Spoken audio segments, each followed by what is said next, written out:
Hello, welcome back to Chapter 2, Ethical Decision-Making in Personal and Professional Contexts.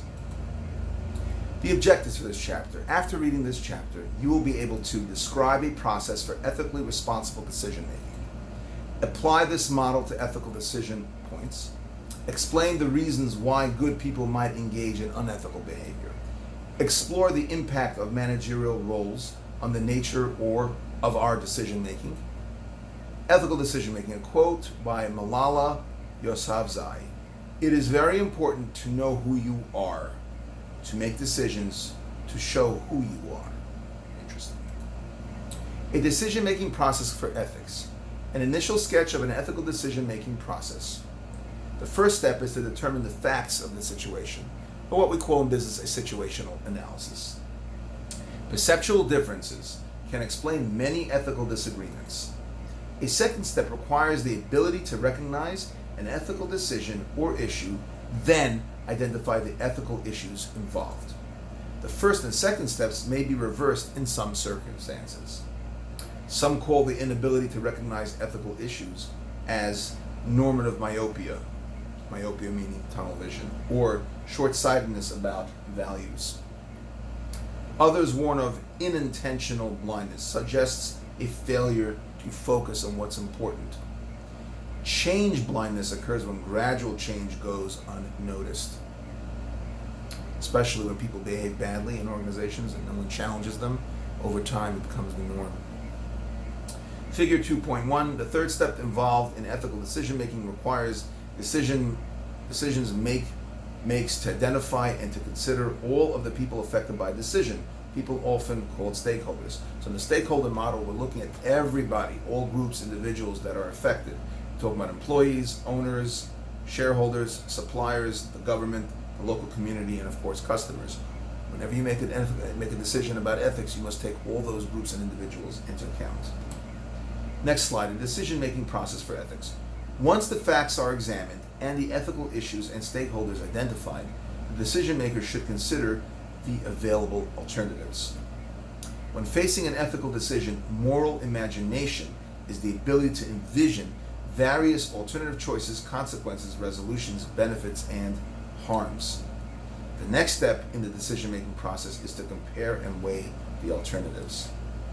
The point of this exercise is to recognize when a decision is explainable, defensible, and justifiable to all stakeholders involved. Just think of historical decisions that were made. I could name one that was very much debated and very much heated, and really we're not going to debate it in this class. Huge ethical dilemma. Harry Truman decided to drop a nuclear weapon on Japan. 2 cities, basically decimated, wiped out over 100,000 people, incinerated them. Not only wiped them out, incinerated them. Not to mention tens of thousands that would suffer for years and decades, and who knows how many people were affected even up to this day because of the radiation. And he made a moral decision. He said, listen, if I don't drop the bomb, the Japanese government is very staunch, recalcitrant. They're going to fight on to the last man. Why should we as Americans lose 2 million of our people? Our people matter too. So he basically made a decision that the 100,000 plus people that were destroyed in Hiroshima and Nagasaki was worthwhile to salvage the, who knows, 1 million to 2 million people that would have been killed, injured, or maimed on the American side. Big decision. I wouldn't want to be involved with a decision like that, but he had to make that calculation and weigh everyone's interests. Japanese people, he may have also said, listen, if I stop the war earlier, it's better to kill 100,000 plus people than to kill millions more, because if we lose 2 million, can you imagine how many millions the Japanese would lose? All these calculations, all these considerations were made as part of his general calculation. And it was, I'm sure, a very difficult thing to do, but he never regretted what he did. So again, the point of this is to exercise is to recognize when a decision is explainable, defensible, and justifiable to all stakeholders involved, and of course he had to live with that decision. Some alternatives might concern principles, rights, or duties that override consequences. Decisions must also compare and weigh the effects of a decision on their own integrity, virtue, and character. You've got to look at the decision itself vis-a-vis its integrity, virtue, and its own character. The next slide, a decision-making process for ethics continued. Once the variables are explored, the next step is to make a decision. Business decisions usually mean formulating a plan and carrying it out. The final step is to evaluate the implications of the decision, to monitor and learn from the outcomes, and to modify actions accordingly when faced with future similar challenges. With a normative discipline, ethics seeks an account of how and why people should act a certain way rather than how they do act. Figure 2.2, an ethical decision-making process. You have to determine the facts, identify the ethical issues involved, identify stakeholders and consider the situation from their point of view, how they're going to be impacted, consider the available alternatives, also called using moral imagination, compare and weigh the alternatives based on consequences for all stakeholders involved, duties, rights and principles, implications for personal integrity and character, make the decision, then monitor and learn from the outcomes. This is a very good summary of what we had just spoken about before. So the ethical traditions and theories described in the following chapter will flesh out and elaborate on this decision-making process.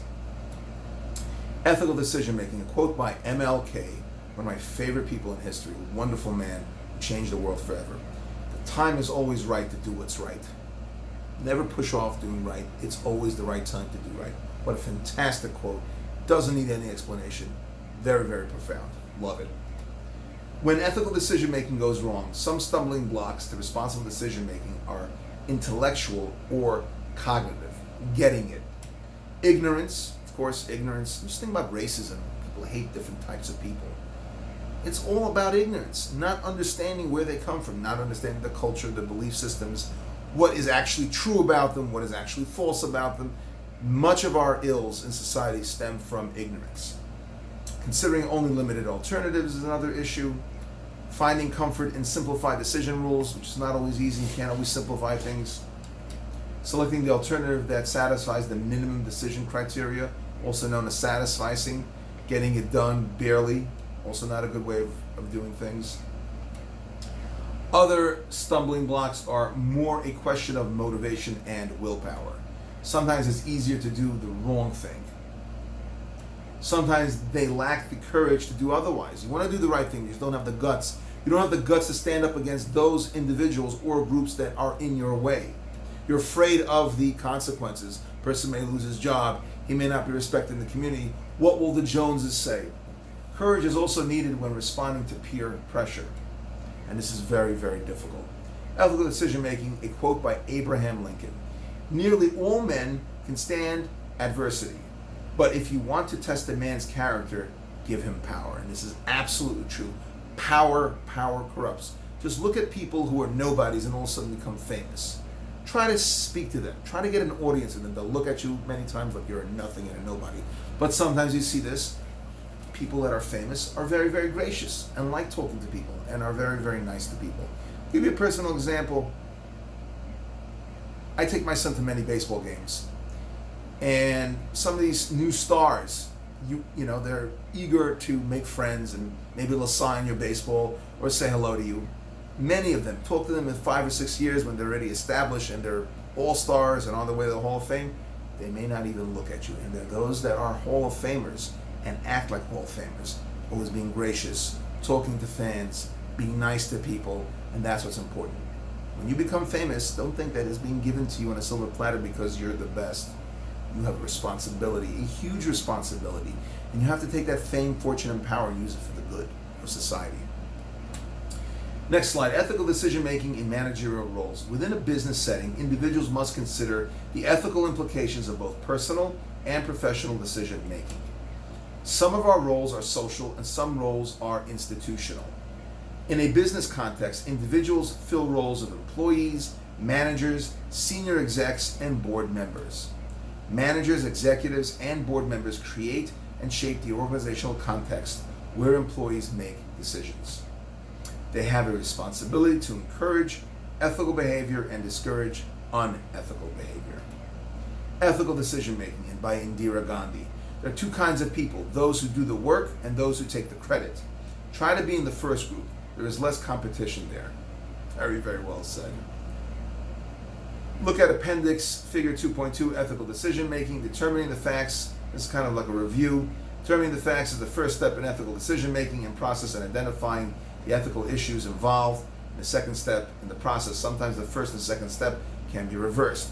Third step is to identify stakeholders and consider the situation from their point of view. The fourth step is to consider the available alternatives, also called mental imagination. And we went through this in figure 2.2, but because we went through so many slides, it's worth just rehashing and just trying to remember this. Fifth step is to compare and weigh the alternatives based on the consequences for all stakeholders, duties, rights, principles, and implications for personal integrity and character. The sixth step is making the decision, and the seventh is monitoring and learning from the outcomes, known as the feedback area. And that is the end of this chapter. Thank you for listening, and have a wonderful day.